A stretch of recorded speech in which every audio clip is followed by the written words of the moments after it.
flowers attend you no matter where you go. May food never be lacking in your village.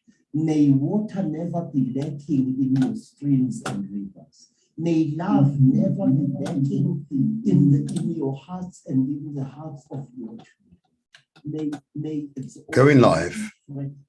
Now live on YouTube. Welcome, YouTubers. Let's connect the others, shall we? There we go. Going live on Galaxy FWE. What culture you came from, you will still hear the music and feel the story if you didn't know the words. Good morning, listeners from Galaxy FWE.net.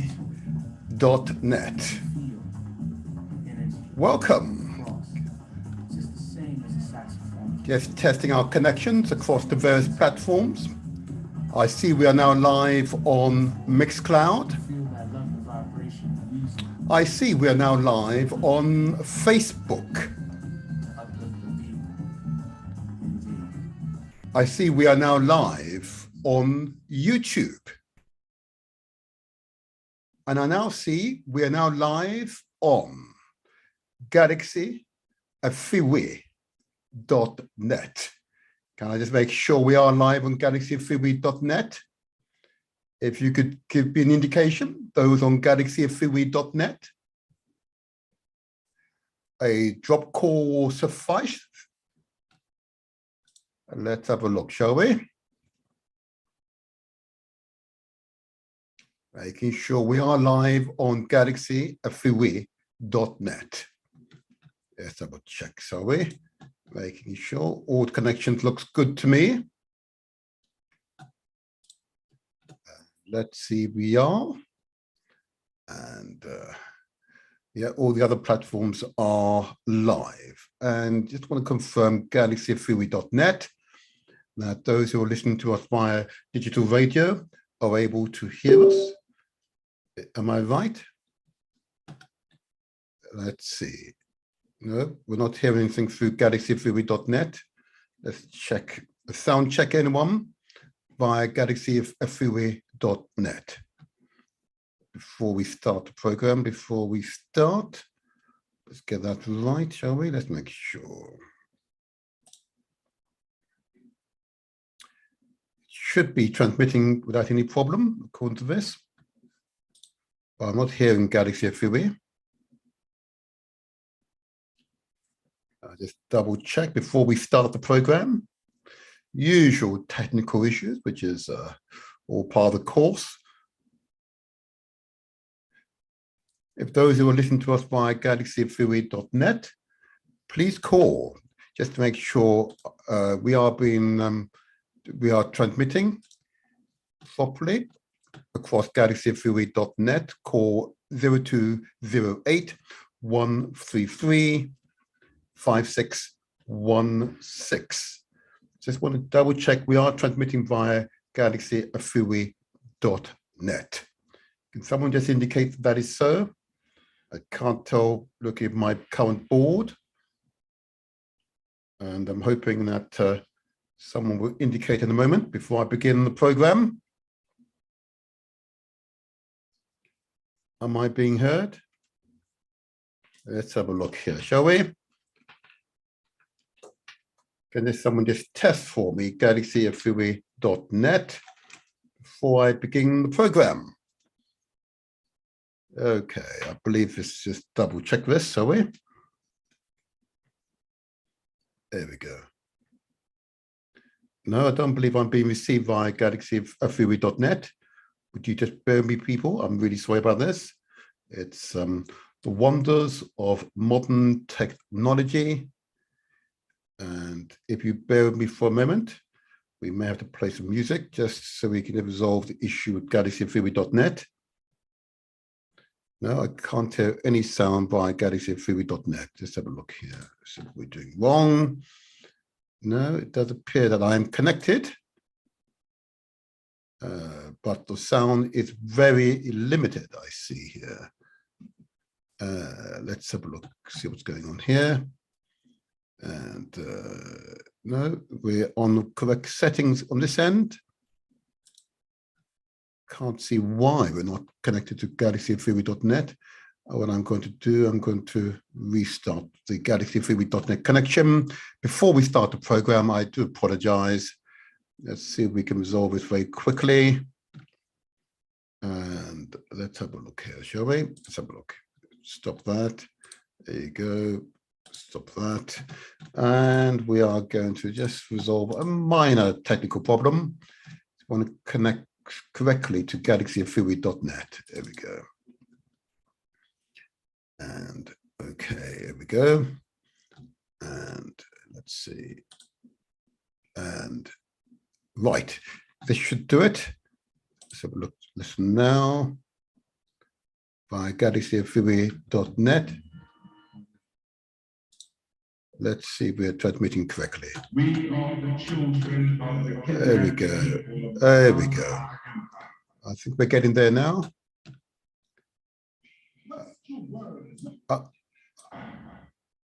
I'm hoping we are transmitting by. Right. Okay. Right. I do apologize. We seem to have a problem with galaxy3w.net. Let's see why that should be so.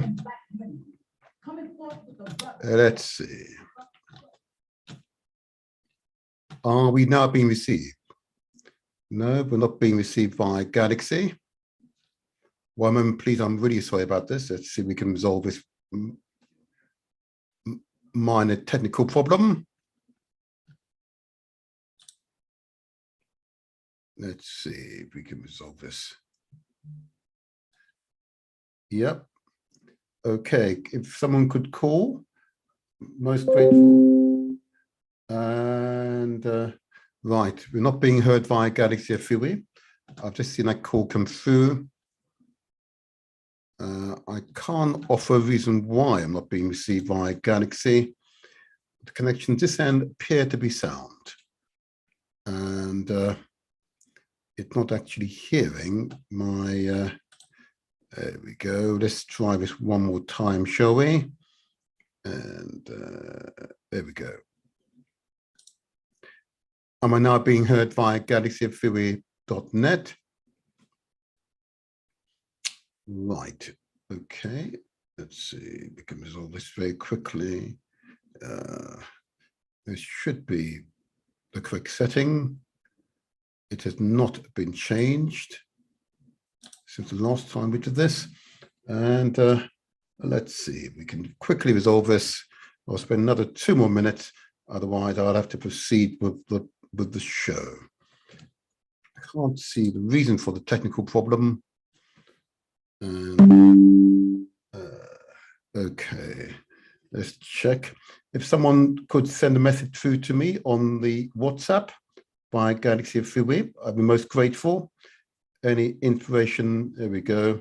Yes, Iron King, I know we're not on the air. Can't see why it's not connecting. And at the moment, it does appear that if Giant King, you could call my personal number, I'd be most grateful. Any advice you can offer will be greatly received. I can't see why it's not receiving it. It does appear the settings are correct. And it appears that I am transmitting to it, but not being received by Galaxy FUI. Right, I do apologize, listeners. It's a minor technical problem. This happens in this business. And does that help anyone? Right, okay, that didn't help either. Giant King, according to my technology, it says I am connected. And one moment, let's see if we can resolve this. Let's see if we can resolve this very quickly.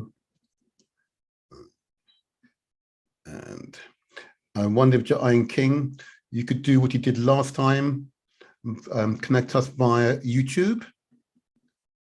I'd be most grateful.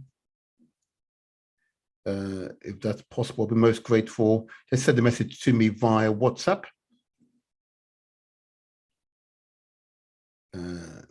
One second. Yes. Iron King is always the man to talk to in these circumstances. He has the skills. And if you are able, Iron King, to connect us via YouTube, I'm most grateful. I will disconnect from galaxyfreeway.net. Okay. I have no idea why there is no sound. I appear to have exactly the same setting as usual. And let's see if there's a problem with my input. There we go. Adjust this input. See if this makes a difference.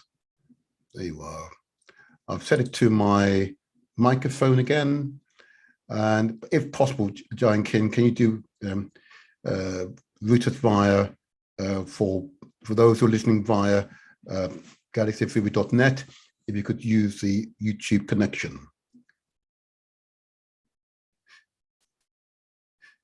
We just a quick message to Iron King.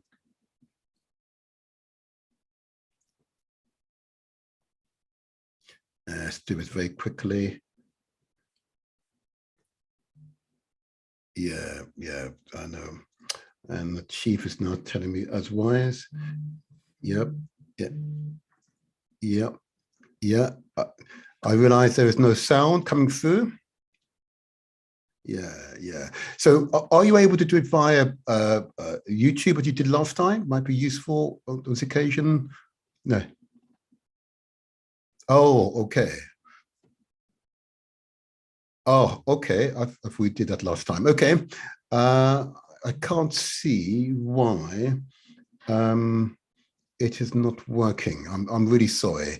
I'm hoping that someone with greater knowledge than I can connect me, but I'm told I am connected to galaxyfreeway.net according to technology, but I'm not sure why there's no sound. Like, all right, thank you very much. Yeah, thank you, pleasure. All righty. All right, okay, people. It is a minor technical reasons we don't know at the moment. I'm not able to transmit via galaxyfreeway.net, but if you're listening to this, you are either listening to us via YouTube, Facebook, or Mixcloud. And if you know of others who will listen to the program via galaxyfreeway.net, please could you inform them that we are transmitting via these three platforms.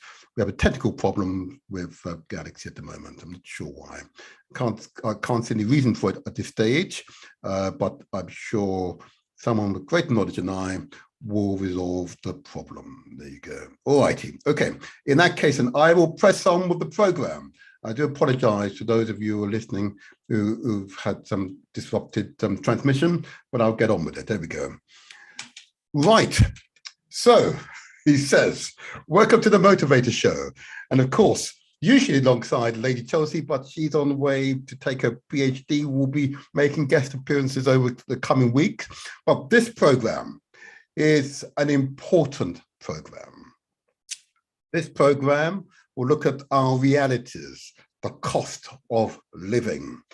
And be aware, we have an important guest coming along. She's an expert and will provide the advice that we all need to survive the coming year or years that's before us. So watch and listen to this space.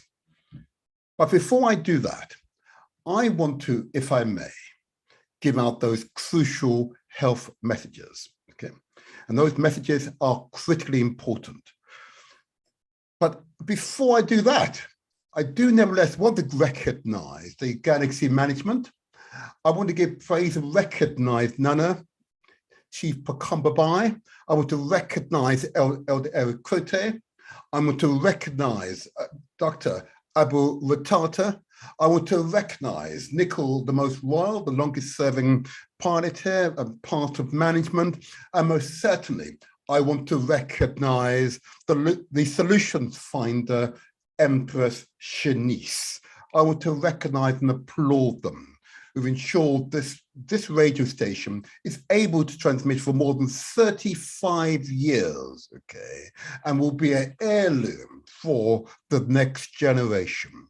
That's why I am here. I want to recognize and applaud them, but never forgetting what my regular guest here, Ndidi Ichiwa, would say to you all.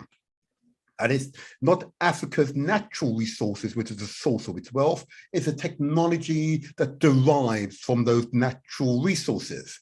So I want to recognize the technologists, the engineers who've ensured that this station is able to transmit for more than 35 years. I welcome and applaud the engineers who've kept us going, although I do need one today to connect us to galaxyfluid.net. But it's all good, it's all good. But I want to now move on, if I may, to the crucial health message. And I want to thank all those who've given me warm words or congratulations, reminding us all we must take care of our health. Health is our true wealth. I want to, of course, not give instructions to you because, you know, we are kind of hard-headed people, okay? I simply ask you to consider, okay? I ask you to consider, there we go, to consider the amount of sugar you're ingesting into your body. At this point, I'm going to put on the other recorder, just so you're all aware. I ask you to consider the amount of sugar you're ingesting into your bodies. Why is that critical? Why is that critical? Sorry, let me just turn that off. There we are. Just ask you to consider the amount of sugar that you're ingesting into your body and the long-term impact that sugar has on your body. In all of our families, okay, we know either within our immediate family or extended family, someone who suffers from diabetes, or indeed you might suffer from diabetes. The primary cause is one of our previous guests has termed as insulin resistance. Yeah? In other words, we produce insulin, but we become resistant to it. It's no longer beneficial. You're not able to process sugar, which is. Consider the amount of sugar you're ingesting. Do you need to add those extra spoons of sugar to your teas and coffees or drink those so-called fizzy drinks? You know, ask yourself the question, are they necessary? Okay, and but consider the impact sugar has on your body. And I always note that the professor, the vice chancellor of the University of West Indies, that's called Professor Hilary Beckles, noted that there's an epidemic of diabetes in the Caribbean. Okay. Here in Britain, there is a way above average incidence of diabetes in the Black and other ethnic minority communities, Black and Asian communities, above levels of diabetes. And that's primarily down to our lifestyle, our consumption, overconsumption of sugar, okay? So I simply ask you to consider the impact of sugar on your body. I also ask you to consider the impact of salt on your body. Hypertension, another principle called hardening of arteries, another impact of excess amounts of salt in our diet, okay? Do you really need to add extra salt to your cooking? I've stopped buying salt. I've stopped buying salt. I no longer need to buy salt for myself. I no longer buy salt for the family, okay? It is not needed, okay? And you'd be well advised to go to your doctor, go to your nutritionist, go to your pharmacist and seek that advice as to what is an appropriate amount of salt for you for your diet.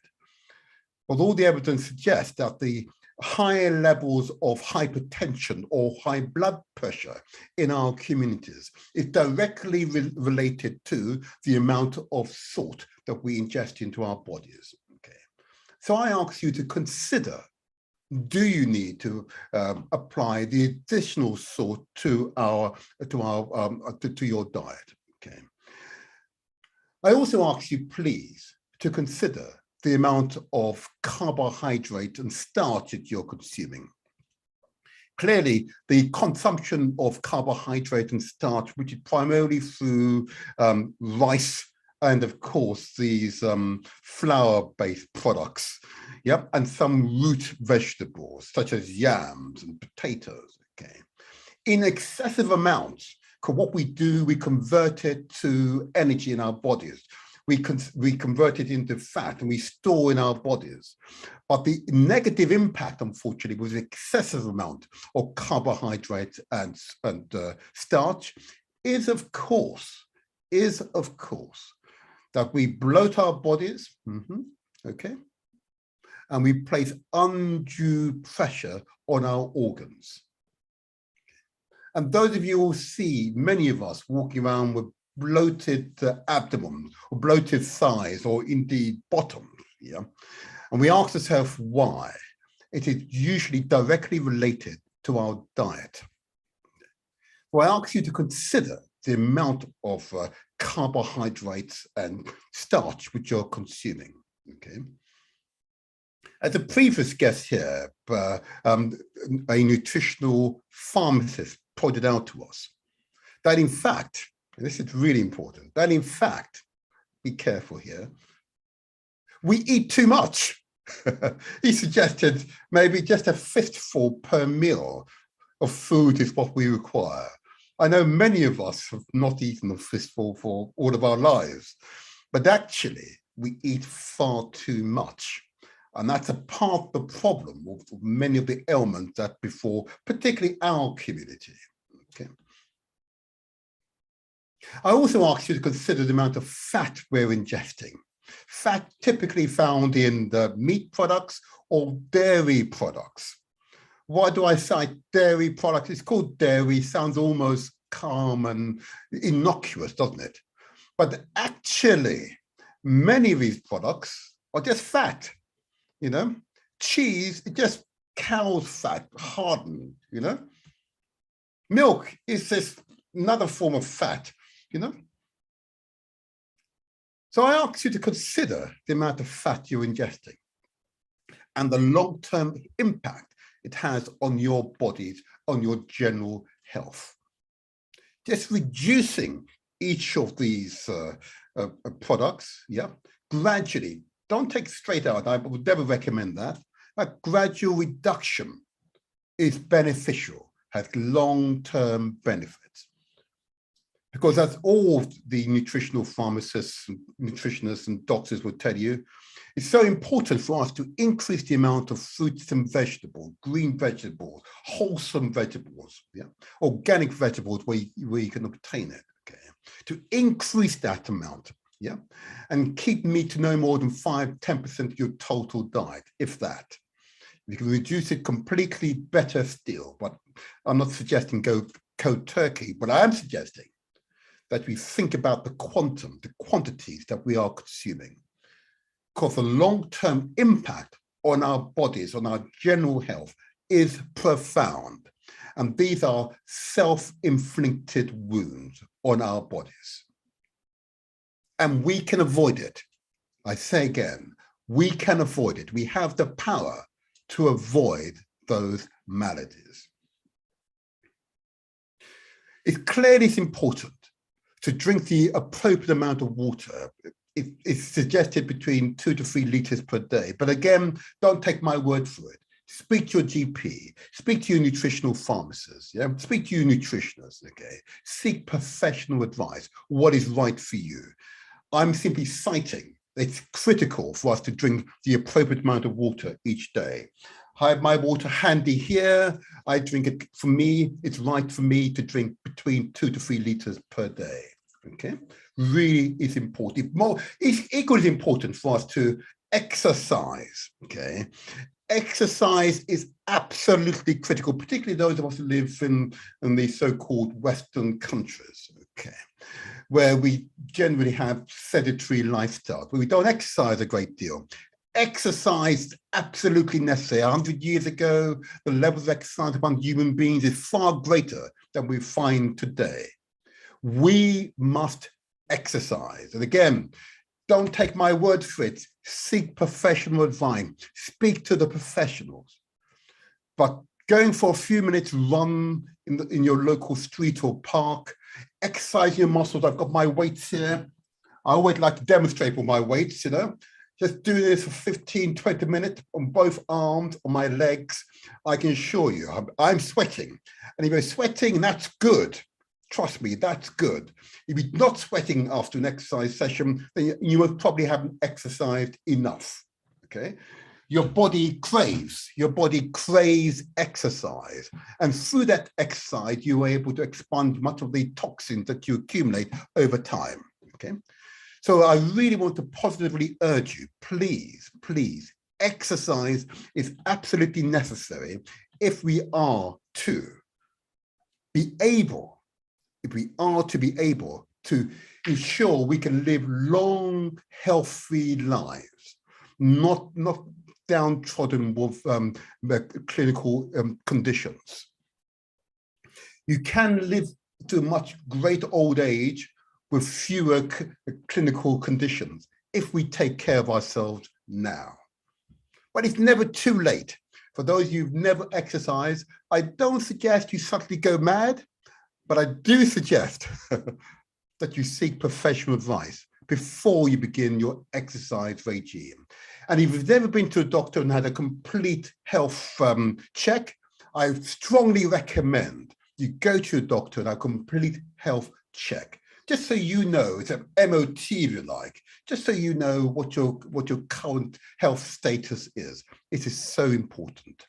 And lastly, of course, going on the advice of a previous guest, take care of your sexual health as well. Ensure you know what your sexual status is currently. Ensuring that at least once a year you visit your sexual health clinic just to have yourself tested to make sure you're clear of any infections. And those of you who believe that you don't have any, please, you don't know until you've been tested. And those of you who've never been tested, I urge you to do so. I urge you to do so. It's better to know your status than not. I repeat, it's better to know your status than not. I know for some people it's a bit embarrassing, you're a bit coy, but honestly, you go to a sexual health clinic and it's anonymous. Go to your GP can arrange for you to be tested. It is really critical that we are responsible for ourselves, and why it is absolutely critical to give these basic health messages to you all, and I commend them to you. And I hope those of you who are in doubt will at least go to your GP and ask the question. That's all you need to do. Ask the question. Don't take my word for it. Ask your GP, ask your doctor. It is so important. I do this every week because I encounter far too many people, particularly from my own community, who suffer unnecessary ailments which are related to our lifestyles. And I know for many, it's challenging to change our lifestyle. I recognize that, absolutely recognize that. But if we don't take responsibility, how can we expect others to take responsibility for us? That's what I say to you. Anyway, all right, okay. It's enough of my health messages. I thank you for those who provided some really useful feedback. And I've even had one comment which was not as supportive as I would like. The comment was that the segment was too basic. I am not a health expert. I'd invite health expert to speak to this subject, okay? But what I'm able to do as an elected public official is to suggest to you that you seek professional advice. Don't take my word for it, seek professional advice. Your health and well-being and success is my health and well-being and success. Okay, there you are. Enough said. Please, I hope you've heard these messages. All righty, all righty. Before we move on to the theme of today's program, I want to give a big shout out to that wonderful, wonderful guest I had last week. okay, Ros. Wasn't she wonderful? Okay. There's an interesting story about Ros, you know, because she was a former presenter here on Galaxy Radio, okay? And I say that just by way of background, But what makes her particularly gifted is that her attitude is that the messages she wants to communicate around the Little Row, which is the website that she manages, okay, is for us to consider childhood trauma, okay, and what causes childhood trauma. And she has a specific brief on abuse that might occur between adults and children in families. Okay, it's a very sensitive subject, I know.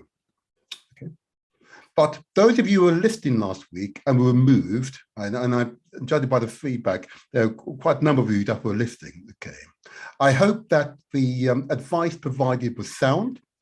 And if in doubt, contact Ros, okay, under the littlerow.org website, littlerow.org website, okay. Just put in your search engine, it will come up, okay. She can be contacted via her website.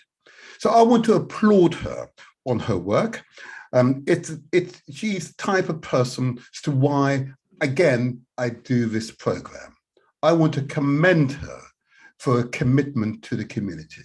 Well done, Ros, well done. We'll get you back again on another theme, but well done, well done. I also, of course, want to commend and applaud Paulette Hamilton, MP, first Black MP for Birmingham. She represents the constituency of Erdington. I want to applaud her. Excellent communicator, natural leader of community, okay? A diverse community, okay?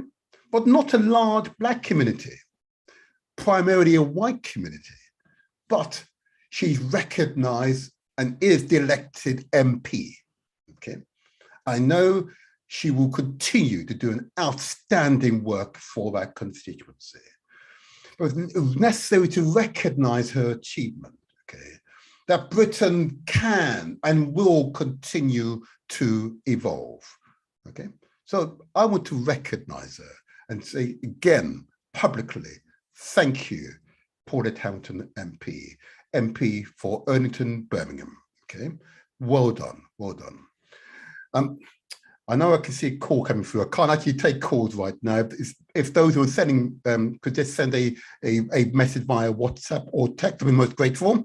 I of course can't break off for my presentations.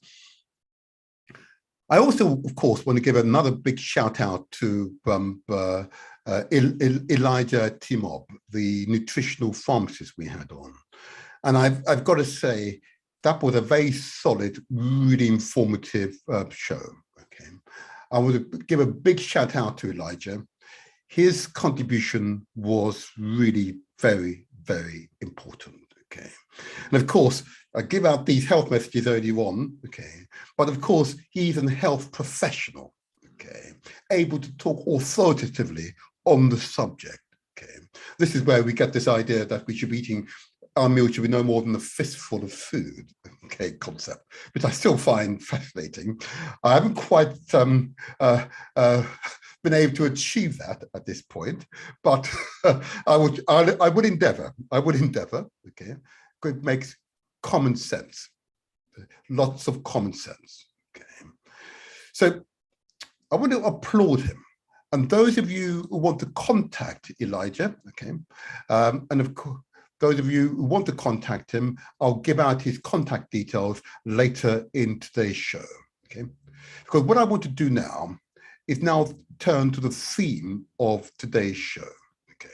So the theme of today's show is, of course, how to survive the soaring cost of living, okay? Living in Britain has become, in the past 6 months, exceptionally expensive for reasons which I'm not fully, understanding. I'm not fully understanding, okay? And if I could understand it, I will. I've just completely disconnected from galaxyofluid.net, so all those who are connecting, okay? So it has become very expensive, okay? I'm not sure I completely understand why it's become very expensive. I recognize there's a war in Ukraine, okay? And Ukraine is a major exporter of wheat. I also recognize that Ukraine has other merits to it in terms of supply of energy, which I always thought came from Russia, by the way, okay? But I know that Ukraine is a significant exporter of wheat. I don't completely understand why energy prices have gone up at the rate at which they have gone up. To me, it seems more contrived than anything else. But nevertheless, us mere mortals are completely exposed. And in my public life, in interacting with members in my constituency, in my ward, it's quite evident that ordinary women, ordinary men on ordinary salaries are hurting right now, and this is despite the fact that there are likely to be significant price rises in October of this year. So we're going to do a part 2 with Natasha Ennin. Oh, there we go. I see we're now transmitting via galaxyofluid.net. That's great. Thank you for those who solved that problem for me. Thank you very much. Thank you very much. So it's quite evident that we are all hurting. I've noticed a significant rise in prices in the shops. We most certainly have all noticed a significant rise in the cost of energy. And we, as a community, need to share information. Indeed, this is a program that's going out to the entire communities, not just my own community, the African Caribbean, continental African communities. It is going out to all communities. So the advice that will emanate from this show today is beneficial to us all, not just for some, okay? And I'm pleased that is so. But advice we most certainly require. Even I require the advice, even though I've been trained. I can always learn, okay? So I'd be really pleased shortly that Natasha Ennin, who we had on previously, only a few weeks ago, on a program with a theme, how to survive the soaring energy prices. Now she's returned as counsellor, I'll say it again, counsellor Natasha Ennin. It's part 2 on how to survive the soaring cost of living, okay? And this will be truly an informative program. I see her in all her glory this time. Last time, just a disconnected voice, huh? Okay. Counsellor Natasha Ennin, good morning to you. How are you, my dear? Good morning, Martin, and good morning to the audience. Oh, you look good, huh? Oh. Thank you, as do you. Oh, thank you so much. Thank you so much. You're actually glowing. You know, why is all the women I have here glow in the mornings? You know, what is it? Huh? And I believe it's something to do with consciousness, you know, because beauty is not physical. It's inner, it's spiritual. And I suppose what it is, in the morning when we see you first thing, what we're seeing is the real you, you know? Wonderful. Oh, it's a pleasure. And I'm counsellor. I'm going to call you counsellor henceforth now, of course, throughout the program, okay? Counsellor, your professional background, the community, the information you have, the community needs, okay? It's so critical. Yeah. So you and I know, the speaker to our residents on the doorstep, we know that there's enormous pain right now. Yes. Prices are going through the roof. Okay, a point here, the cost of travel, therefore train ticket, it's gone up. Okay, a point here, get this right, the cost of food is gone up. Okay, point there, the cost of petrol is gone up. And of course, even the cost of going to a dentist, there you are, I'm discovering, it's going up, And of course, behind me, of course, the household, there you are, you can see the house. Yep. Just to maintain a house, it's going up. And I know, in our community, we have families led by one person. I know that exacerbate the poverty in our community. Okay, but I keep emphasizing to members of our community that we've got to work together. Indeed, all communities, we've all got to work together to weather this storm. Okay, and I hope that this show makes a small contribution to raising awareness of what help is available to all of us, not just those who are, able-bodied, but those who are in desperate need and those who are vulnerable. I hope this program, with you here, we can share a bit of knowledge as to where people can go for that advice or how they can access that advice themselves. Okay. So first of all, before I begin, Councillor Natasha Ennin, before I do that, why are you now Councillor Natasha Ennin? Why on earth would someone with all your skills become a councillor? Why, Natasha? I think it's really important as a Black and minority ethnic member and an African woman to actually participate and engage in local politics. It affects our day-to-day, and how better to understand the depths of the issues that face our local community, but to become engaged. Because being councillor, apart from the advocacy side, which I find most appealing, it's about understanding how do things operate? Mm-hmm. Why do we have a council tax bill, and how are these decisions decided? How are rents set and why? Why are we paying for parking, for example? What is the revenue used for? What's happening with our local schools? Our faith groups, how do we preserve the culture and history of our peoples? And I feel that by becoming a local councillor, I'm able to have a better insight through the different committees that you can become a part of, and because of the network of relationships that you form with councillors such as yourself. Mm-hmm. So in essence, it's about advocacy, but a greater understanding of community and its functions and the responsibilities of local authorities, in this instance, Southwark Council. Mm-hmm, mm-hmm. Powerful, powerful, powerful, powerful. And would you encourage the community to vote, therefore? 100%. Voting is just one aspect of what adds value to our input in community. So I like speeches, and one of my favorite speeches is The Ballot or the Bullet by Malcolm X. Mm-hmm. And he talks about local politicians coming into communities, but not having the intent to uplift those communities.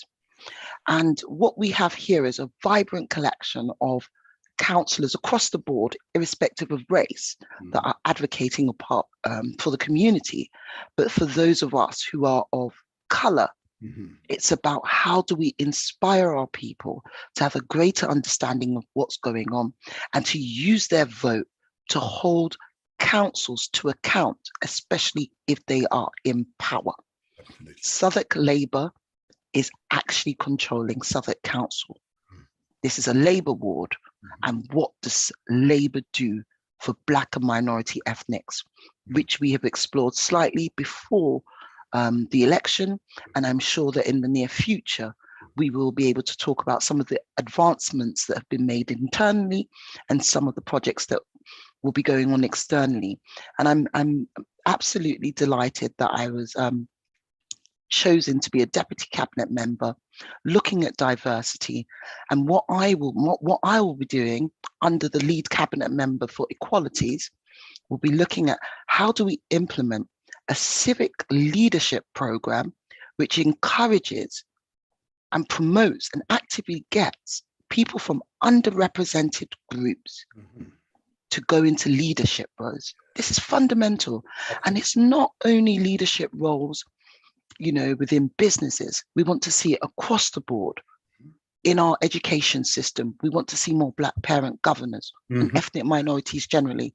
We want to see a better representation in local voluntary community sector organization, in particular the roles of trustees, because I'm in the advice sector and we deliver services. It's very important that members of the community understand how these organizations work. You see, on the NHS boards, the clinical commission boards, you spoke quite vividly about the health implications for many BME residents on the basis of the types of lifestyles we lead. We have the joint statistics of national, I've forgotten the last acronym. Office of National Statistics. And the data indicates that Black and minority ethnics in Southwark tend to live in the center of the ward, and they have a particular lifespan and they are affected by particular ailments. We also know that childhood obesity is a problem within our communities. So therefore, and to add a further branch to this, policing. Yes. In community safety panels, there are a number of panels that are dealing with antisocial behavior in our community, and even better, apart from that, you know, looking at how we can improve safety in the area by, you know, increasing lighting, CCTV in the area. But our people are not there.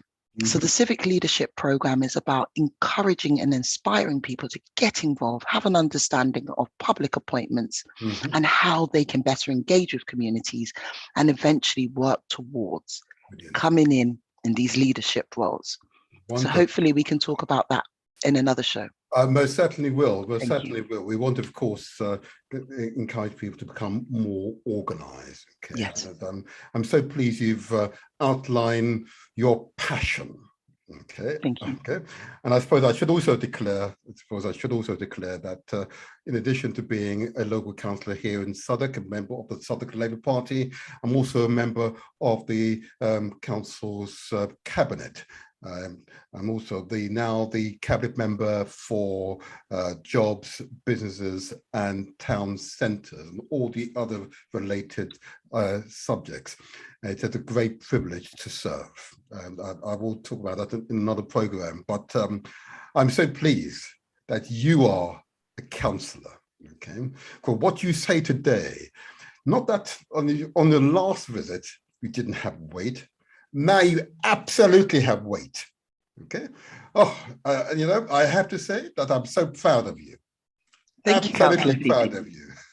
Can't see. There you go.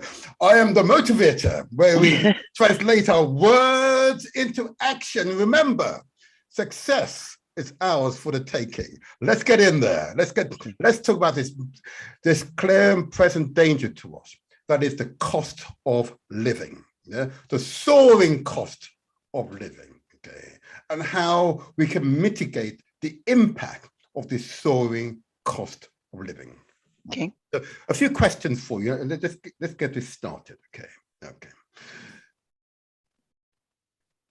There are the cost of food is rising at a rate of, I'm told, between 5 and 10% or so every other month.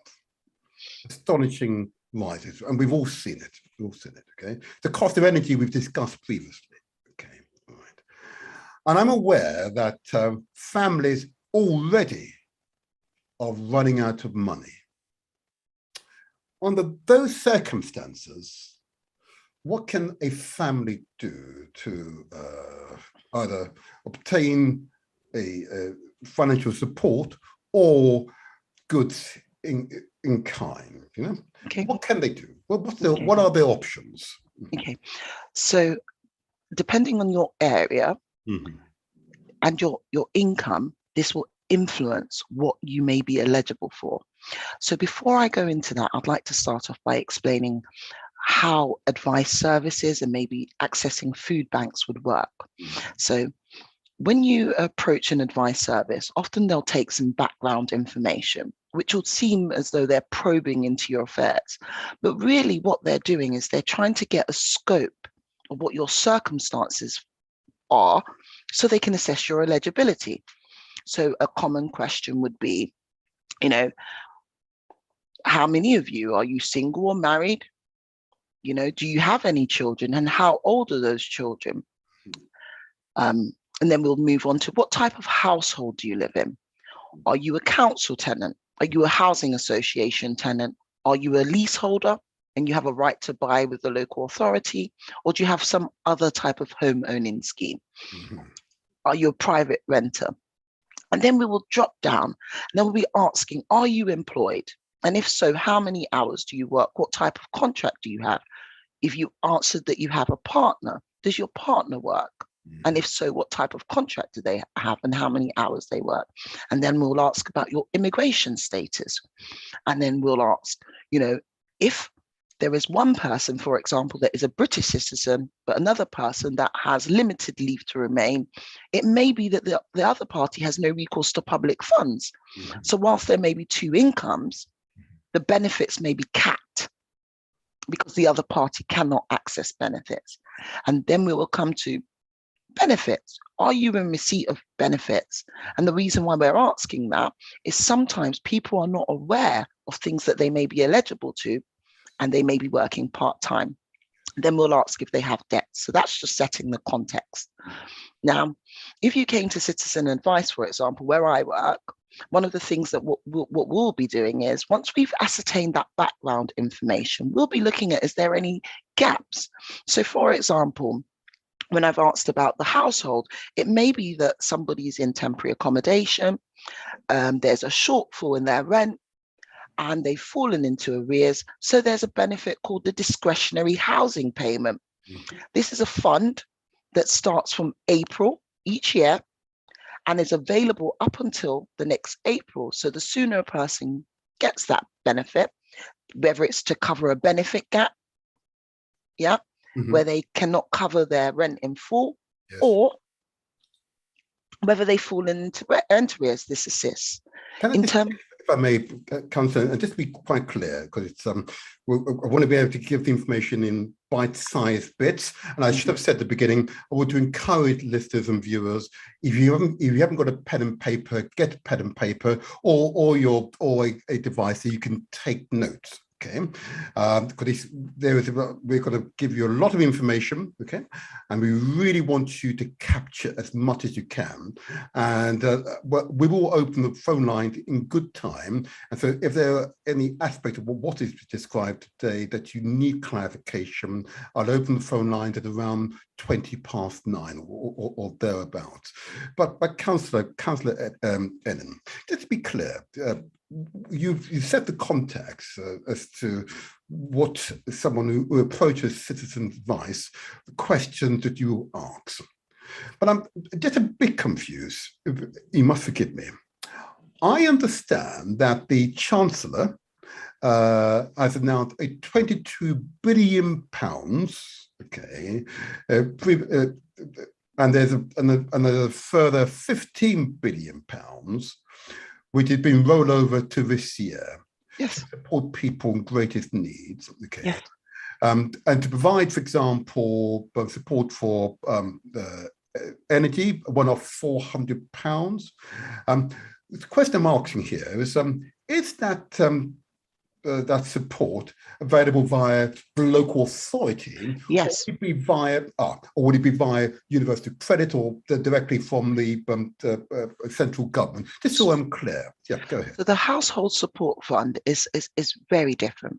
So each local authority dispenses that how they choose. In Southwark in particular, so just to give that context, so that money was released first in September 2021, and in October 2021, what Southwark did is it rolled out the 3 school meals, kept that program going, and ensured that during each of the holidays, £15 per child was given. Yeah. I'll just pause just for those who are listening, because this is quite specific to Southwark, and may be different in your local authority. But in the case of Southwark, one of the Southwark Labour's commitment was to promote free, healthy school meals for all primary school children. Yes. So that the first part of the show is dedicated to encouraging people to think about their diet and what they're eating, how they eat it. We at Southwark Labour are supporting free healthy school meals so that children, without the need for people like me at this stage to teach them how to eat healthily, they are taught how to eat healthily as part of their school curriculum. We're buying into the curriculum and supporting schools so that all children have access to a warm meal every day. Okay. And I think the significance being that the household fund, support fund, is used by different local authorities in different ways. So we've spoken about in Southwark in particular, part of that money has been used to ensure that when children are not in school, if they're identified as having a low income and being vulnerable, £15 per each child. Now, the next step that has happened is we have what we're calling the council tax rebate, which is £150. This is specific to Southwark. So this £150 is given to people on invitation at the first stage. So residents who have been identified as accessible, i.e. they pay by direct debit, they have email addresses, have been sent a letter or email or a text inviting them to apply for the council tax rebate. And this is £150. In the case of Southwark, it is being done by invitation. Right. Okay. For those who do not have contact details available. Forgive me, Councillor, and just to be quite clear with that, when you say by invitation, in other words, residents need to be aware of it, aware that the £150 is available, and they'll need. So how will they, before you go on, how will they apply for it? Because clearly, there's no application for it. It's only by invitation. So the emphasis here is that it is by invitation, which means you will be contacted via text, email, or letter. Right. Yeah. If your bank details are already available because you pay by a direct debit, once you've accepted your invitation, it'll be put into your account. There are 20,000 residents that we've identified that are unlikely to have those details. They've been sent postal orders, which they can redeem from their local post offices. And anybody who doesn't accept the invitation at the end of the period which we're rolling out these invitations, if they're not accepted, their council tax accounts will be credited. I see. Gotcha. Thank you. Thank you. Continue, Councillor. That's okay. Very, very clear now. Thank you. Yes. Now, in regards to the energy, so £150 will go towards energy bills, and the amount per household at the moment is looking like it will be around £400 over a period of time for 3 payments. The exact calculations haven't been given yet, but we know that there's a pool of money that is available. Southwark has made a further commitment to add £500,000, which brings the total amount to 4.2 million for Southwark. That's interesting. And Councillor, just to be clear then, so I understood following the Chancellor's last announcement that there's a £650 one-off cost of living payment for those on mean tested benefits. Yes. I'm told approximately 8 million households nationally. And what you're describing is how that money is being prepared at this local level. Yes. Our local figures. Exactly. 100%. We're 100% correct. Go ahead. Yeah. Yep. So apart from, so I've talked about a discretionary housing payment, which I've indicated that even if you're in the private rented sector, but you're in receipt of universal credit or housing benefit, this can assist with your rent. So those people who are in the private rented sector who are in receipt of universal credit or housing benefit that may either be experiencing a benefit cap or are getting into rent arrears can apply for discretionary housing payment. And that's across all boroughs. The eligibility criteria is that you must be in receipt of either universal credit or housing benefit. Okay. Would that also include just making sure the working tax credit as well?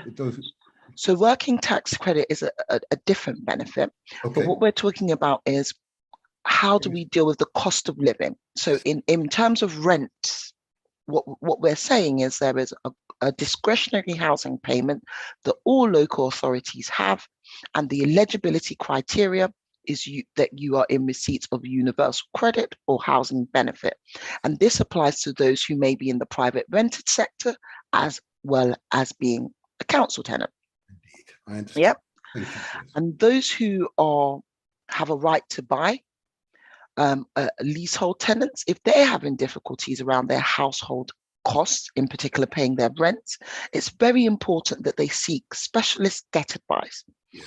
or contact the local homeowners team. For those residents in Southwark, that would be the homeowners team at Citizen Advice, and there can be ways to look at reducing monthly payments or looking at getting financial advice to extend your mortgage or get a loan where there's low interest rates to cover the cost of major works and so forth.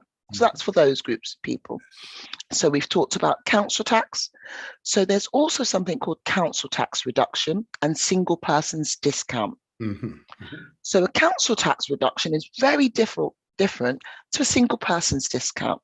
So you ask, what's the difference?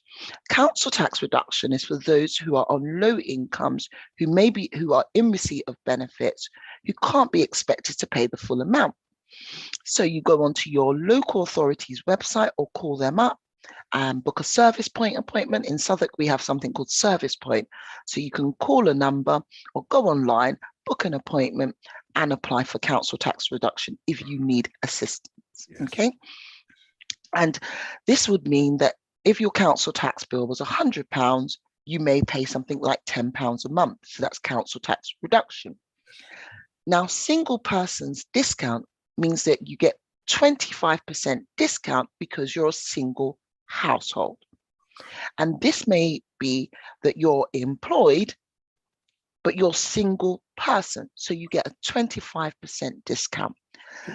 So it's very important that you apply for benefits. And I say start off by doing what we call a benefit check.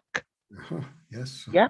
Yes. So a benefit check, we've spoke about this previously. There are websites like Turn to Us, which Councillor Seaton has kindly put into the promotion material. And entitled to, you put in the background information that I mentioned. So you've got to be prepared. And that's why I explained, what we would require. Put this information in and it will give you a rough estimation or a crude calculation of what you may be eligible to, and will often signpost you to the relevant local authority website. Okay, this is a benefit check. And because you mentioned tax credits, so working tax credit and child tax credit are issued by HMRC, but they're part of the legacy benefits. And we're calling them legacy benefits because they're trying to do away with them and they're being replaced slowly, transitionally by what we call universal credit, which amalgamates all of those benefits together. So that would be housing benefit or employment support allowance or income support. Okay. Yes. So I'd like to separate a few groups of people. So I'm going to talk about students briefly. Right. If you're a student at university and you are coming up to the holidays, apply for universal credit so that when term time ends, you have access to benefits if you're not going to be working, okay? So once term time is over, you can put in a claim, and this means you'll get benefits during that time, okay? Hold on, so just so we're clear then. So this is available to all students or is it mean tested? Universal credit is means tested, but if you're a student that is unemployed and the term is coming to an end, say for example, from July or from June to September, you apply for universal credit. Yep. They'll do an assessment. And then for the month of July and August, before you get your next student loan or bursary, yes, you'll have some money, okay? And if you are a student, what I want to remind you is that if you're experiencing financial difficulty, speak to your pastoral care team at the university and see what grants or funds are available if you're not already eligible for a bursary or have not applied. Okay. And just to be clear then, and is this the case where that the students might, of course, be living at home, and the parents are claiming benefits already? You're saying the students can, in addition, claim their own benefits? Is that Yes. right? I see. Yeah. I fully appreciate it, to be honest with you. Yes. Right, but it is dependent upon the level of income like coming into the household, or is it related solely to the student? It's related solely to the individual. I see. Very good. Okay. So now we spoke. You must forgive me. I'm going to ask you just to repeat what you said. I know that there are quite a number of students or parents of students who will be unaware of what you've described. So I'm going to ask you just to repeat what you said a little slower, because this is a really important piece of information. Please, Councillor. Okay. So if you're a university student in higher education, we know that you get your student loan quarterly. Yeah. So there's going to be a gap between the ending of June, July-ish, that you're not going to get a payment. Yeah. So your student loan is finished. So as that money is coming to an end, you are eligible for universal credit for the time that you don't get money from student finance or for your bursary. Yeah. So you apply for that. And the reason why I suggest that is universal credit allows people to take what they call advance payments. So before your claim is finalized, providing you've met all of the eligibility criteria and submitted all of the relevant documents, once it's agreed that you're going to be in receipt of the money, you can get an advance payment, which would be significant for particular groups of students. Okay. So it's very important that you're aware of that. So we've spoken about pastoral care. Don't wait until you don't have anything.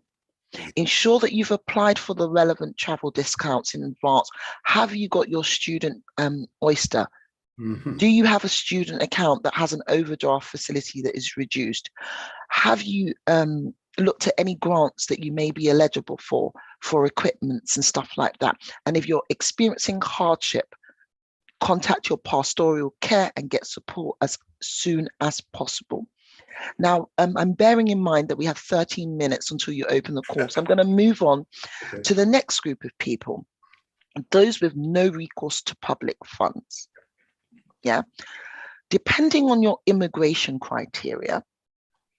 So if you have limited leave to remain with no recourse to public funds, that can be lifted.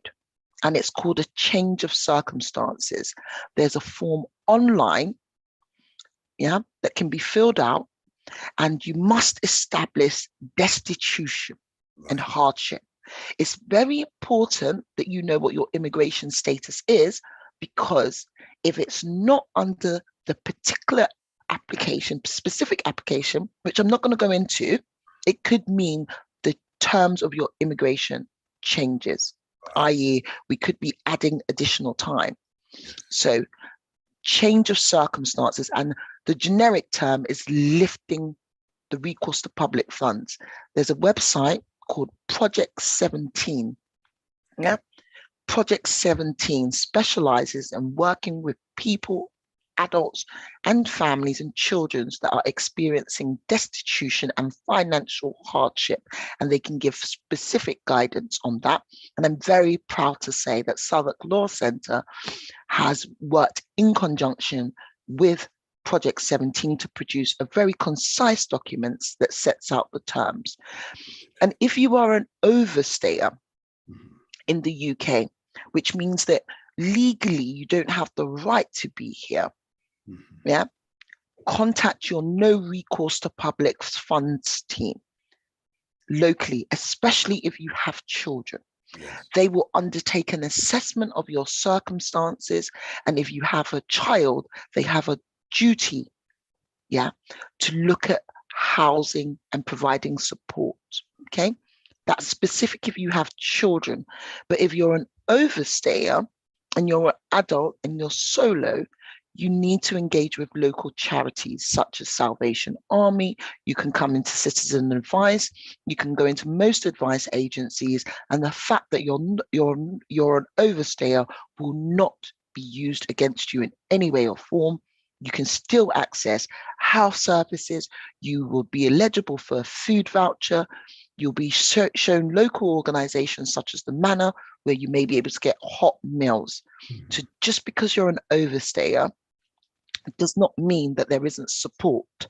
And in terms of immigration advice, contact the Joint Council for Welfare of Immigrants that run a telephone service that may be able to give you further guidance on how to resolve your immigration status. Thank Okay. you. Thank you. And that's very, very clear. If I may, Councillor, let's take you back a step or two. And I want to create this scenario, which I know would not be unfamiliar to you.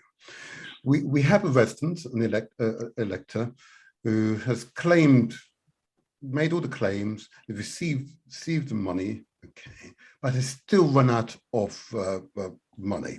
And has got 2 children, let's say, and has no food in the house. Yes. So in this instance, we would be giving food vouchers. If you came to Citizen Advice in particular, specifically, we issue food vouchers. Previously, a person could only have 3 in 6 months. This has now changed. You can come to Citizen Advice Southwark and other voluntary community sector organisations locally, which include Pecan, Pembroke House, Southwark Group Tenants Organisation, and you'll be issued with a food voucher. What usually happens is they will contact you to let you know when that parcel is available. Right. There's also an organisation called Peckham Pantry. Okay, they provide discounted food. So you become a member, you pay £5, and you get £15 worth of grocery. And just again, for the benefit of the audience, absolutely, we know we have a significant number of residents in Southwark who are listening to this, and therefore Councillor Enning is making references to services that are available in Southwark, but we anticipate that there will be similar services across London in the various 32 London boroughs and county authorities across the country. But what Councillor Enning is doing is giving an example of a type of organisation that is there to support the community. So yes. You just might want to clarify what PCAN means and SGTO stands for and so on, just for purpose of clarity. So PCAM is a local organisation that is based in Peckham. It's a Christian charitable organization, and they have many branches. So not branches as in offices, they have different projects. So they have employment support services, they work with ex-criminals, they also focus, they have what they call the Peckham Pantry, where they sell discounted food, and they also issue food vouchers. SGTO. And that's to help those in greatest need. And yeah. SGTO, yep, go ahead. And SGTO is the Southwark Groups of Tenants Organisation, which is an organisation that provides umbrella support for different tenants, residents organisations, which is based in Bells Gardens. They have a website which you can access to find out what services they provide. They have digital support there and so forth. And Pembroke House is based in the Walworth area. Yes, okay. Let's go back to the scenario that you presented. So one of the areas that I looked at was food poverty. So I spoke about Peckham Pantry accessing a food voucher to help. Now, you said they had no money. They've run out. Run out of money. They've run out. So at present, there are not many organizations that can give money. So if they're if they're on a prepay meter, for example, for gas or electricity, what can happen is they should be contacting their energy providers, making them aware of the circumstances, and that machine will be topped up for them and be deducted at a later date, at a set rate. I think, again, just got to be really careful how we describe this, of course. In other words, the energy company has been given money by the government to help those in greatest need, which is why, in other words, it's not charity on the part of the energy companies, it's the fact that government has given them that subsidy in order to support those in greatest need, to help them through that crisis. I think it's very important. These companies are not, they've got shareholders, okay? I think it's really important to keep that in mind. But the significance is, what we need to emphasize is, if you've run out of money and you do not have, and you have a prepay meter for gas or electricity, contact your energy provider as soon as possible. Make them aware of the circumstances, and they should top up the machine for you immediately to eradicate that situation. Yeah. So we've covered how you can gain access to food. We've now covered how you can gain access to energy. Now, under universal credit, it is possible to ask for a loan, but it's under very limited circumstances. But for those who are in receipt of old style benefits, or what I termed legacy benefits, employment support allowance, income support, old style JSA, job seekers allowance, Yes. you may have access to what they call a budgeting loan. A budgeting loan. And this can be applied for, generally the way that it's done now is online, but there are paper forms that can be downloaded and printed off. Okay. And in Southwark, if you're particularly vulnerable, we have what we call the local support team that can assist people to apply for benefits. Okay. And in Southwark, we have what we call the Southwark Emergency Support Fund. So this is where you have gas and electric problems, and they will help with your bills.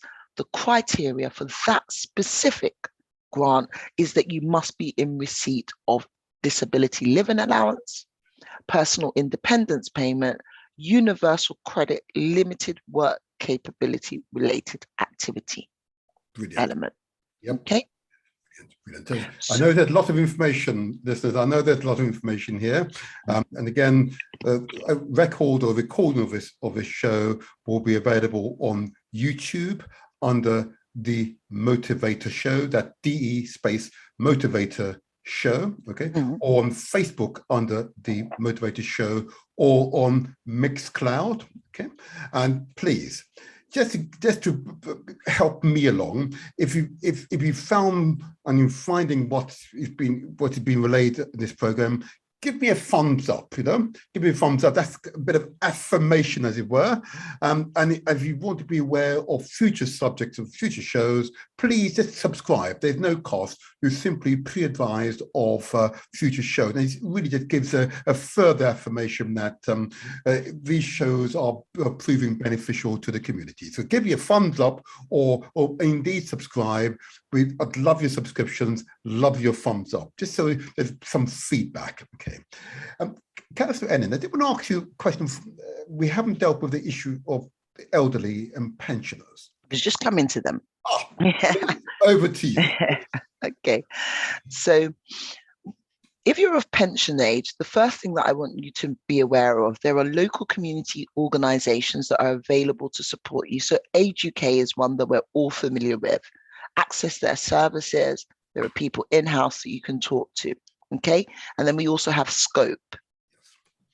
In Southwark, I want to highlight organisations such as Southwark Pensioners Centre, Age UK Southwark, and we have a Caribbean Elders Association called Elam's House, where there's lots of activity and there are people that can support because they have an outreach worker available.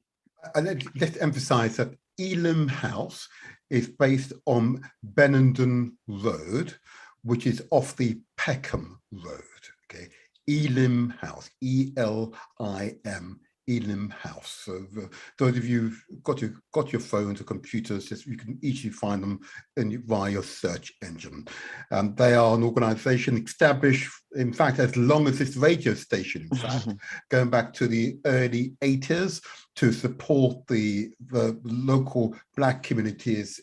At that time, primarily African Caribbean, of course, now across the African diaspora and continental African communities as well. So I commend Elam House to the community on Benenden Road, which is off Peckham Road. More details, ring up and I'll give you more details. Go ahead, Councillor. Then. Okay. So what I've spoken about and highlighted is there are specific organisations that are targeting older persons locally. And for most of those services to be accessed, you have to be 55 and above. So you don't actually have to be somebody who's retired. Okay. So state pension age varies for different people. So you can use a state pension calculator, which is accessible online, that can tell you when your state pension is due. You have the option of deferring that. But if you are a pensioner and you are of low income and you're at pension age, there's something called pension credit. Yep. Okay. Right. Pension credit. And this is for those who haven't made enough contributions to their national insurance to be eligible for a state pension. Okay. Yes. So there are also council tax exemptions. So remember when we spoke about the benefits. So if you're a pensioner, for example, and you're living by yourself, you should either be receiving your state pension with some reductions depending on what your savings are. So if you have a savings of over 10,000 for some benefits, and in the case of other benefits, it's 16,000, you may not be eligible for other discounts. So it's really important that you access some of the services by contacting either your local citizen advice or advice agencies that you know work specifically with people in that age bracket. So state pension, pension credit. If you have a particular condition that affects your daily living and your mobility, it's very important that you apply for a benefit called attendance allowance. It is not means tested. And attendance allowance is when you're over state pension age. Okay. And this is for pensioners with specific support needs, care needs. Okay. Yes. And you call a number, you get the form. If you need someone to help you fill it out, you contact either local support, we're talking about Southwark residents, or Southwark Pensioner Centre, Yes. Age UK Southwark, or you come to Citizen Advice Southwark with your form and you ask for a form filling appointment. Okay. Right. One of the things that is really important for people age 60, we have discounted Oyster cards. So they're freedom passes. Yes. It's very important that you apply for your freedom pass. Okay. If you're under the state pension age and you have a condition that may be affecting you, personal independence payment, you must have had a condition for 3 months, likely to last for 6 months. Yes. And have some kind of supporting evidence, and you can apply for this benefit. Once again, if you need support to fill out those forms and you're over 55, the organizations I mentioned before can assist. So we've spoken about the Oyster card. Yes. Yes. We've spoken about state pension and there's pension calculator. We've also mentioned pension credit, which is an alternative. We've spoken about our council tax reduction and how important it is to apply for that. We now are going to touch on energy discounts, okay, for pensioners. Just before you go into that, I've just received a message, a text requesting if I just clarify how, the address for Elam House.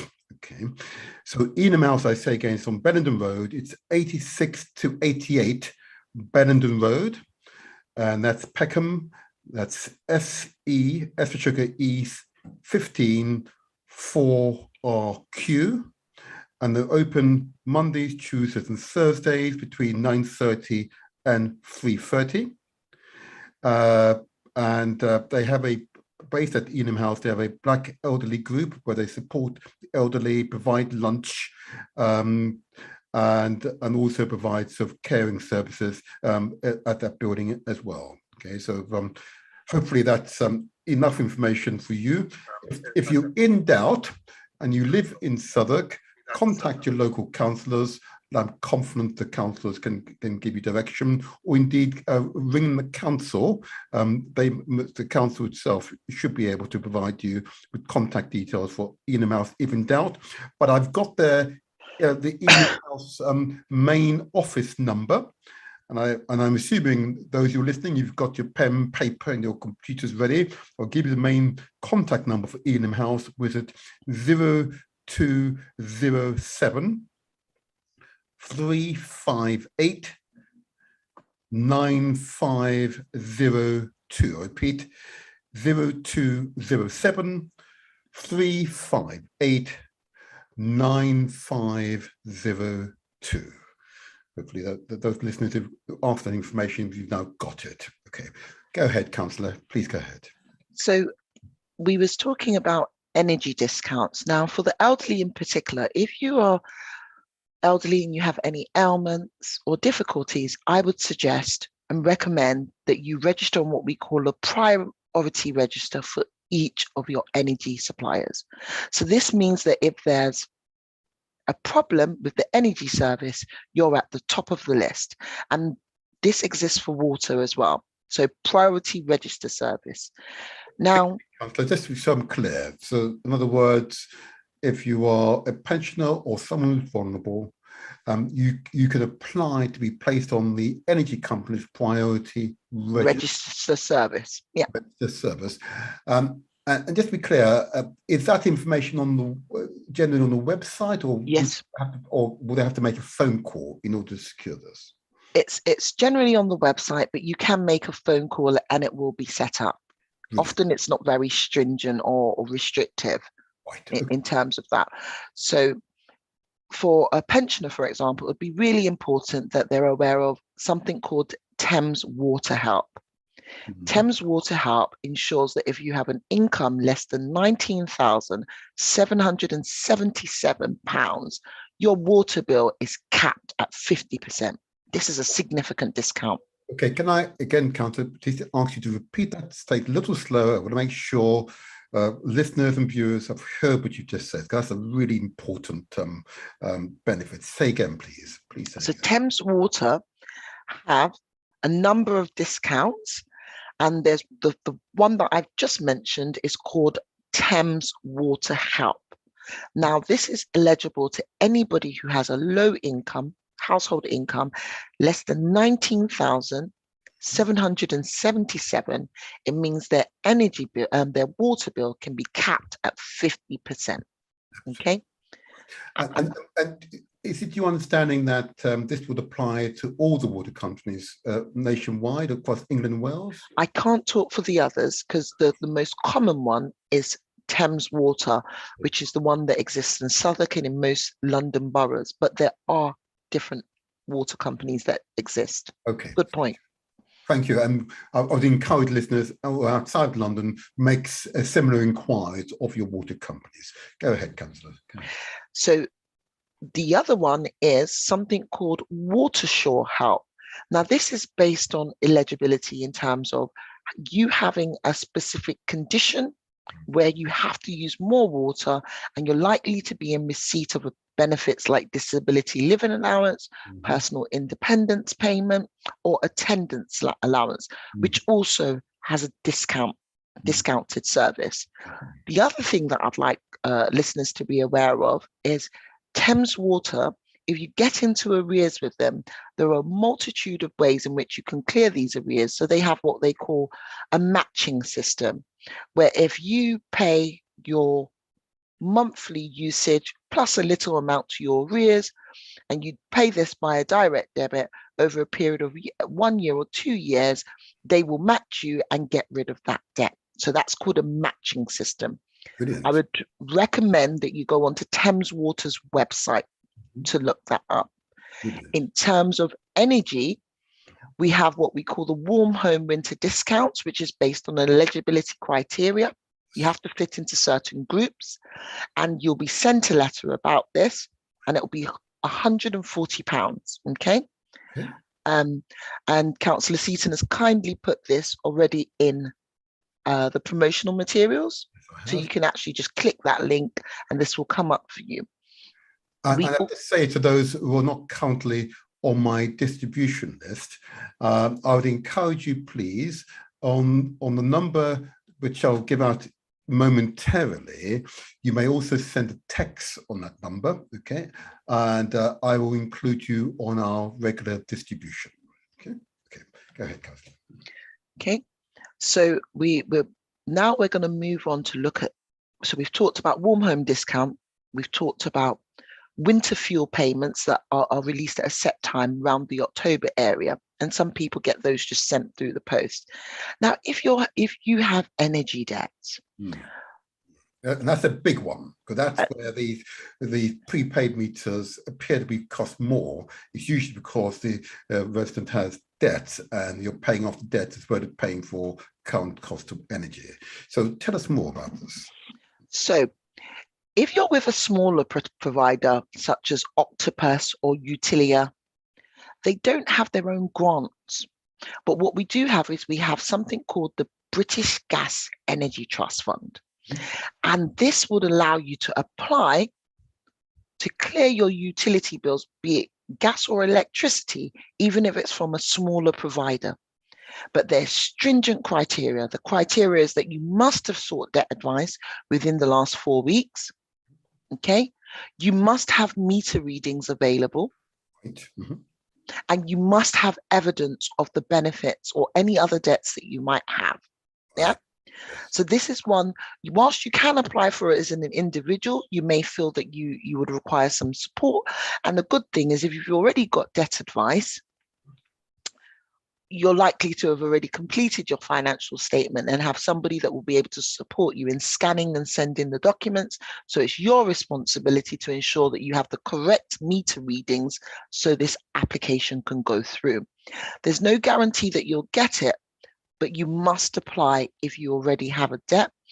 And the significant thing is, most energy providers want to see that if they do support you to clear the arrears, that you won't get back into arrears, i.e. you make a commitment to pay a direct debit, or if you're in receipt of welfare benefits, a deduction from your benefits going forward. So this is what we call a third-party deduction. Right, okay. Yep. And those arrangements are made between yourself and the energy company, or would they come to, for example, a citizens advice bureau like yourselves? So in terms of the arrangements for the grants can be applied for by individuals, but the debt advice would have to be from established organization or a money advice caseworker. In terms of going forward, if the client wanted to set up a third-party deduction, they can ask the energy company to do it on their behalf, or they can set up a direct debit themselves. Okay. With the energy supplier directly or their bank, because most energy suppliers have their account details at the back of their letters. But what's crucial for a resident is to actually put their billing account number on their reference when making payments to the bank, so we know that it's payments for them. Now, with some of the bigger suppliers, EDF, British Gas, E.ON, they have their own funds. Yes. So these companies can be applied to directly, but once again, many of them have the same criteria. Yeah. And some of them actually allow you to apply. They have funds available to help you apply for white goods. If you want to apply for bankruptcy, for example, we know that E.ON has some money available, which they'll help you with that. And then I want to bring your attention, moving away from the energy stuff. I know we sort of ran through it. Actually, let's go back to the energy stuff. Let me just mention 2 more organizations which are crucial. So the first one being Shine Energy. Shine Energy is based in Islington, but they deliver advice to vulnerable adults in regards to energy. They can arrange for people to come to your homes to assess your needs. They can also assist with setting up some of the things that we've spoken about. So water discounts, energy discounts, as well as grants with debts, if you have debts. Are you aware of their website, Councillor? Yep, I've given it. Do you want me to put it in the link? Yeah, if you would, yeah. Okay, useful piece of information. That's a very useful service. So when you say Islington, of course, that's Islington here in London, for those of you outside of London. And I imagine it's a London-based service. Yes, it is. Right, okay, that's all So right. we've got Shine Energy and we also have Green Doctors. They're both useful organizations that specialize in giving energy efficiency advice, giving you LED lights, checking that your heating is efficient, services are efficient, and they do assessments. Yeah. Okay. I've posted that in the If I group. may, whilst I'm here, before we move on, because this Shine sounds very interesting, I must say. And the website address for Shine Energy is, of course, www.shine, S-H-I-N-E, london.org.uk. I repeat, Shine, S-H-I-N-E, London, london.org.uk. And indeed, I see a second one. And tell us more about Green Doctors, Councillor. So Green Doctors has a very similar service to Shine, and they do the same assessments. They do telephone consultations. They also do some fire safety stuff, which would be very useful. So you contact them. You can do this via the phone or online, and they will make arrangements to visit you. Okay. And these are free services? Free services with eligibility criteria, usually vulnerable adults. Yes. Yeah. Yep. And specific to Southwark, we have something called South London Healthy Homes.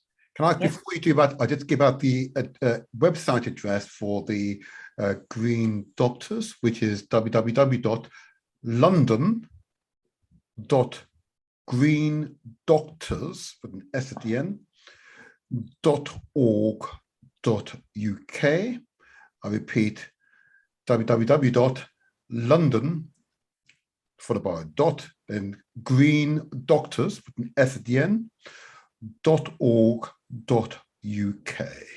Okay, go ahead and just tell us about South London Healthy Homes. So they all run similar services. So they do energy efficiency advice, they install energy devices, they support with home improvement grant applications, and they connect you to local sources. Different local authorities have different ones. So I'm posting right now the direct link to the Southwark one, and I'm going to post the generic link for London boroughs. Okay. Brilliant. Thank you very much. Thank you very much. So I said this will be an information-rich program, and I hope you're all using your pens, papers, and computers to access this information. This information may well prove to be a lifesaver for many. Okay, I'm well aware that far too many of our listeners suffer in silence, and it's unnecessary. I want to say again, it is unnecessary. We're all here to support each other. Okay, thank you, Councillor. That's extremely helpful. I've made a note of this, and I'll capture this, and I will distribute information to more than 100,000 who are currently on my distribution list. So thank you. It's really invaluable. Now tell us about this last one you've entered. The I see here London.gov. This is the GLA, or yes. So this is the generic. So one of the things that we want people the listeners to do is to realize that whilst I'm being very specific to Southwark, we recognize that different local authorities will have different systems and different organizations. So hopefully you'll be inspired to check out what organizations exist for you locally. So the GLA has a wonderful website which has organized it by borough, and if you click on the links for your heading, like if you're from Brent, we'll get up services in Brent. Okay, so if I was to do is there any callers from Hackney? Oh, indeed. In fact, thank you. Before I get to the phone lines, I want to point out that the GLA stands for the Greater London Authority, so Councillor is referring to the regional body, which has some direct responsibility to the mayor, and of course, the Councillor is referring to the 32 London boroughs.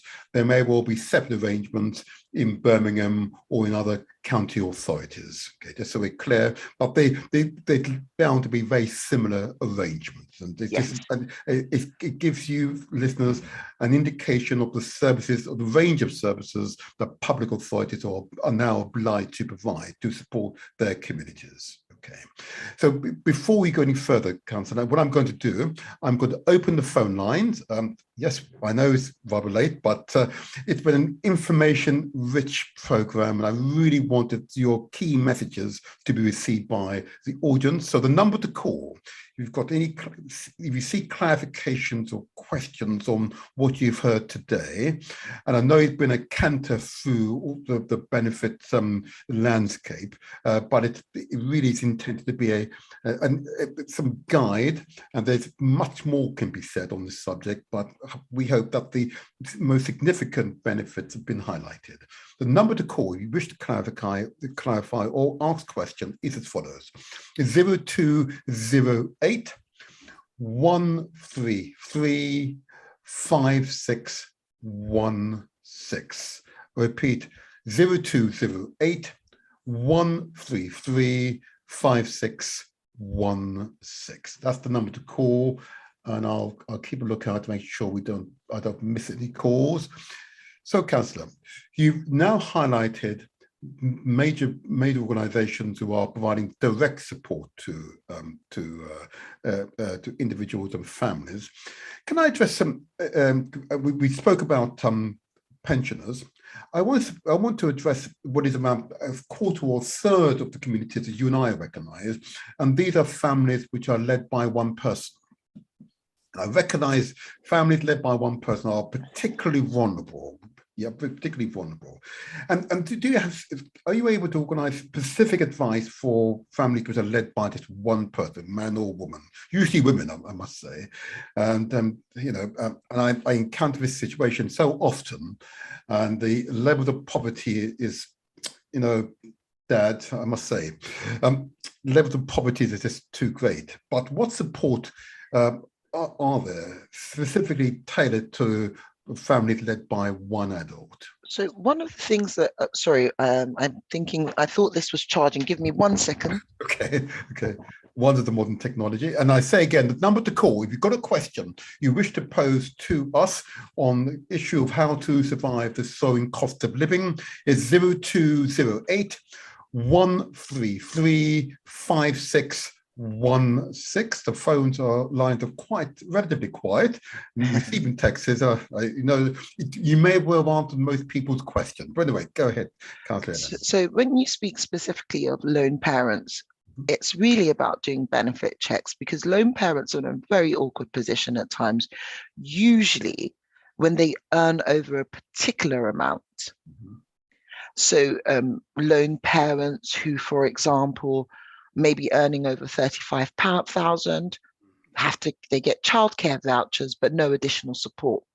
And this can be particularly damning if they have mortgages, because all they'll have is eligibility to the discount, the council tax reduction discount, and childcare vouchers. So we know there's a deficit there that needs to be reviewed. In regards to single parents that are particularly vulnerable, that have low income, it's making sure that they have all of the relevant benefits. So child benefit for the children, if they're on universal credit, making sure that they have all of the relevant elements. If they have older children in the house that are 18 plus, they'll be impacted by something called non-dependent deductions, making sure those children in the house are claiming benefits also and contributing to the household expenses. Right, okay. And if that dependent is not working, then that dependent will be able to claim within their own right, that the amount would be different. What gets very complicated is if the person stays on old style benefits, because housing benefit will take into consideration any income they may be earning if they're working. I understand. Right. So whereas universal credit is much better in that it just acknowledges that person is there and that they're an adult and they should contribute £75 a month towards their rent, and that's that. Brilliant, brilliant. And the other group that we should just look at is, of course, people with disabilities. Yes. Are there specific support for people with disabilities? Yes. So we've touched on each of them. So if a person has a child, for example, that has a disability, we have something called disability living allowance. Yeah. And this is assessed on 3 rates. So you have lower, middle, and the higher rate. So it depends on the child's support needs. And usually locally, the services that would identify that would be something like Sunshine House based in the Peckham area, a local GP. And if it's things where it's delayed global development, you know, a GP or a medical professional working with a family will be able to support that application. There's usually a statement page which is required from a key professional that knows that child or person. Okay. If the person is over 18, we have something called personal independence payment, where you have to have been sick for 3 months or more, and this condition is likely to last for another 6 months. Okay. And if you're an elderly person that's over pension age, state pension age, which varies for different people, so I'm not going to speculate on that, but it's usually around 66 thereabouts, then you can apply for something called attendance allowance. Okay. And we've already spoken about places that you can go to get these forms filled out locally within the Southwark Borough. But moving away from that, we also have discounts. So we've talked about the different energy discounts that apply for different groups. A significant thing that I'd like to highlight for vulnerable adults in particular, universal credit. If you're in receipt of universal credit, you should be applying for something called limited work capability related activity element. It's a long title, Councillor, I have to say. I know. So the acronym is LWCR. LWCR. Okay, right, okay. Describe that to us, please. So this is where a person is on universal credit. They can't actually work. So we take away the work commitments, because universal credit has work commitments that people can be sanctioned for if they don't follow up on.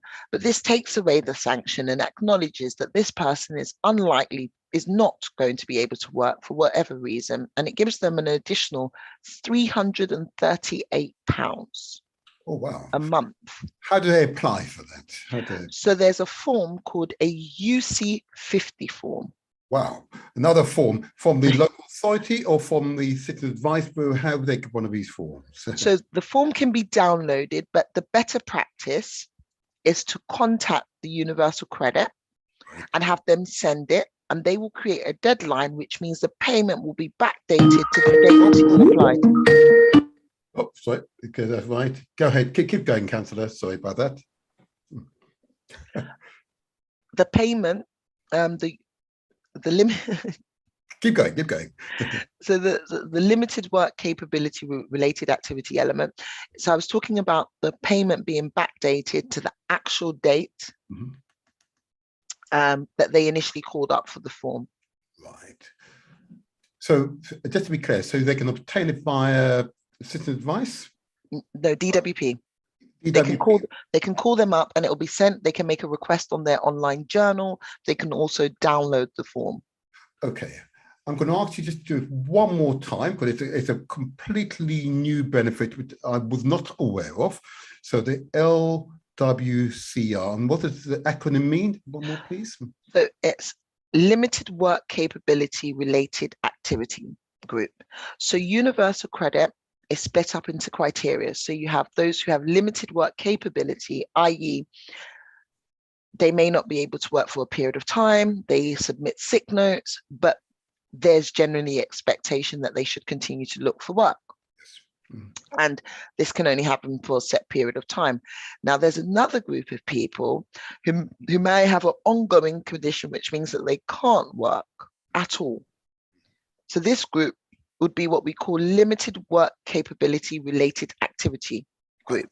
Right.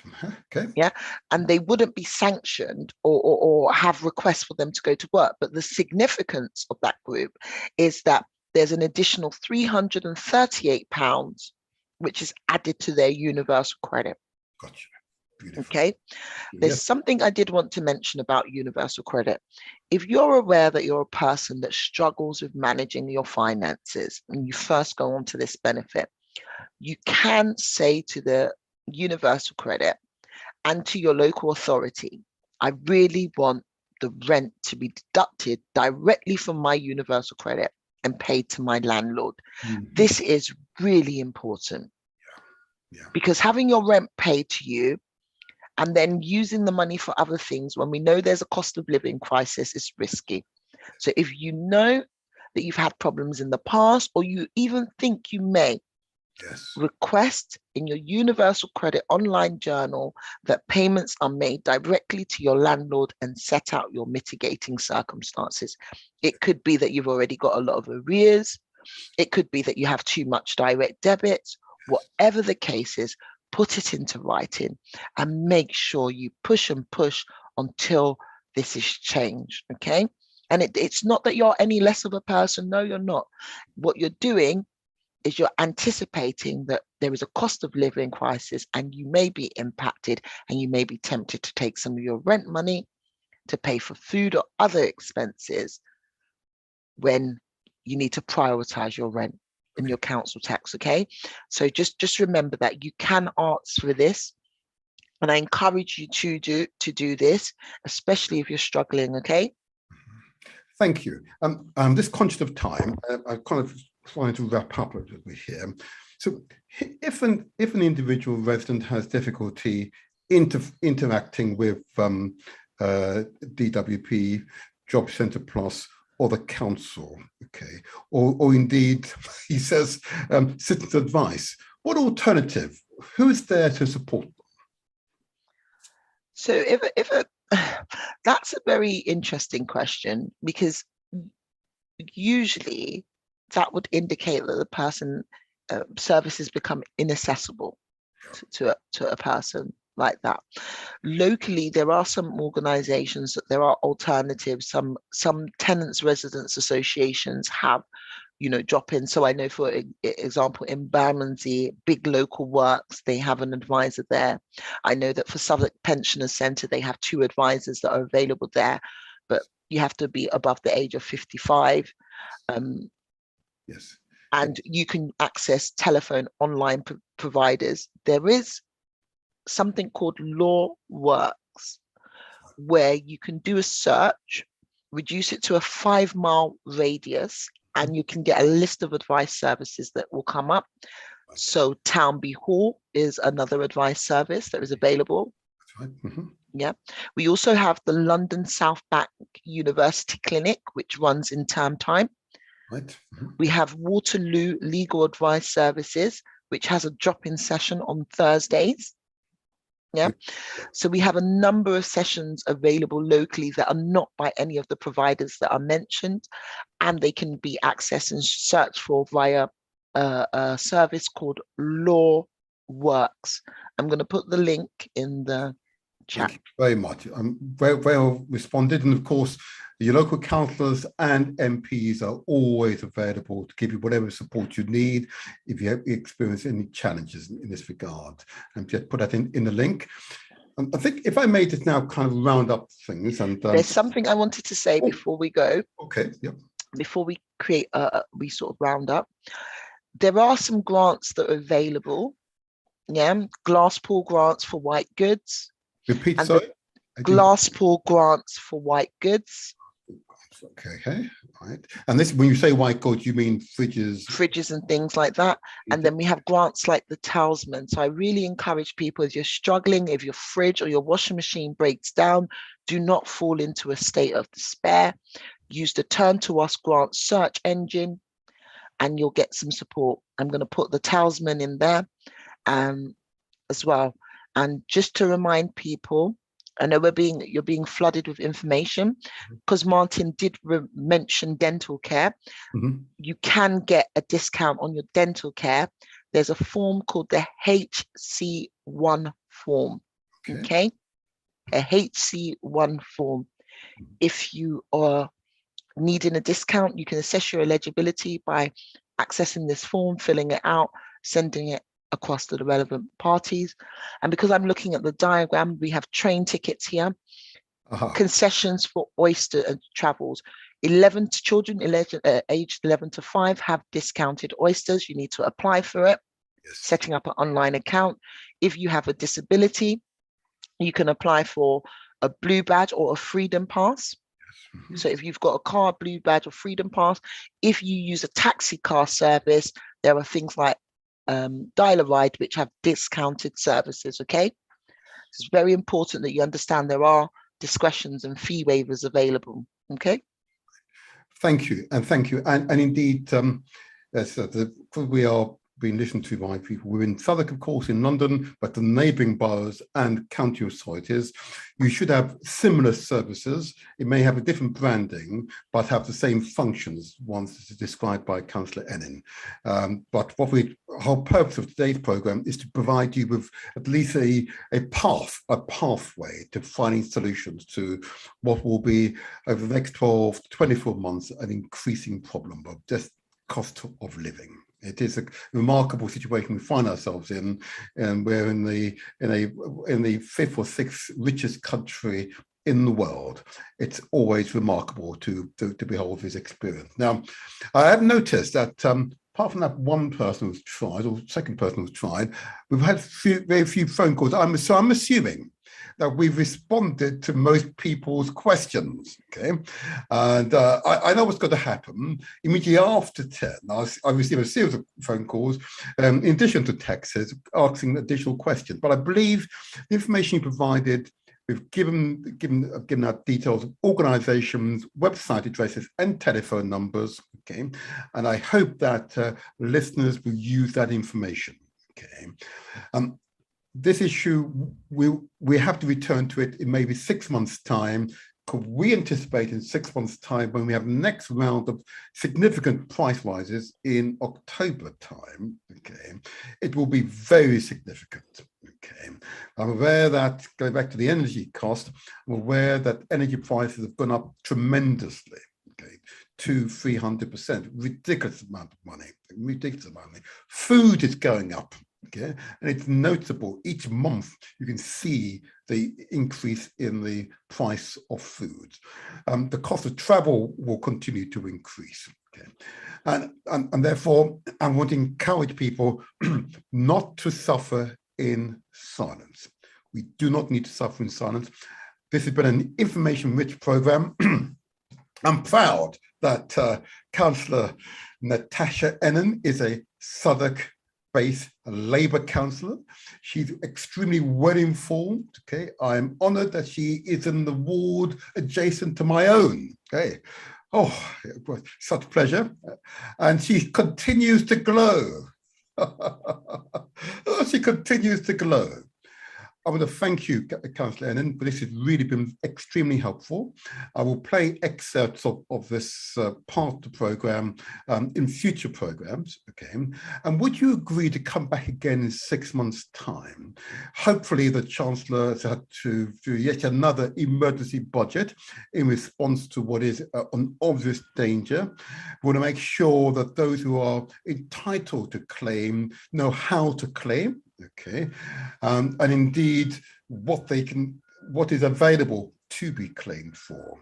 But I believe the biggest problem we have amongst many of our residents, it's awareness. That is the biggest problem. Any closing words you want to leave us with? Yes, I'd like to say, I think as a community, we've always shown resilience, heart, and strength. And with awareness, we can achieve even greater things. Knowledge is power if applied. Take the information given, even if it's not relevant to you, help somebody. Check out what a discretionary housing payment is. Go and check out what a talisman grant is. Check out how to apply for an oyster And just do this quickly and create a little database. So if you see your brother or sister impacted by this, you know where to start them off. Okay. And thank you so much for being an amazing audience. I didn't get any calls, but hey, I'm assuming that I did so well in giving you everything that you needed. I didn't hear anything. It happens that way, don't you worry. Information rich, and a record of this program is available on YouTube, Facebook, and of course, Mixcloud under the Motivator Show. Okay. Councillor Natasha Ennin, thank you for being an outstanding presenter here, a wonderful guest presenter. And indeed, our doors are open to you anytime. Thank you very much indeed, and good day to you. Thank you so much. Thank you, Councillor Seaton. Thanks. Bye-bye. Thank you. And I'll say to the audience, well, okay, I didn't receive any phone call, which is interesting, I must say, but that's fine. Okay, information rich. I hope if you found it helpful. I can tell by a number of texts I've received that most certainly it was very helpful. I've given out the additional information on Elim House, which is the community centre very much for the Black communities here in Southwark. I'm sure there's similar centres across London and beyond. But we hope that the information which is generally available and it's available to all communities, that you'll use it to your benefit. It is so important, I say again, that you do not suffer in silence, and there's always help. You do not need to starve. You do not need to worry. Let us support you so we overcome your worries. So that's the end of today's program. I'm sorry about the early technical issues when I need to figure out why that's happened, but nevertheless, whole purpose of these programs is to empower through information, constructive information, so that we all work together. We are one people, one community, one nation. Good day to you all, and I hope to see you on the next Strong, in which will be an inspired program, which will be the second part of the Golden Goodling School, Mr. Gordon being the former head teacher or current head teacher, and we hope therefore to have that incredible student, the maths elite. I'll say no more. I look forward to meet you again on the next Strong, next Saturday. Look forward to it. Take care to you all, and be good to each other. Bye-bye, bye-bye, bye-bye.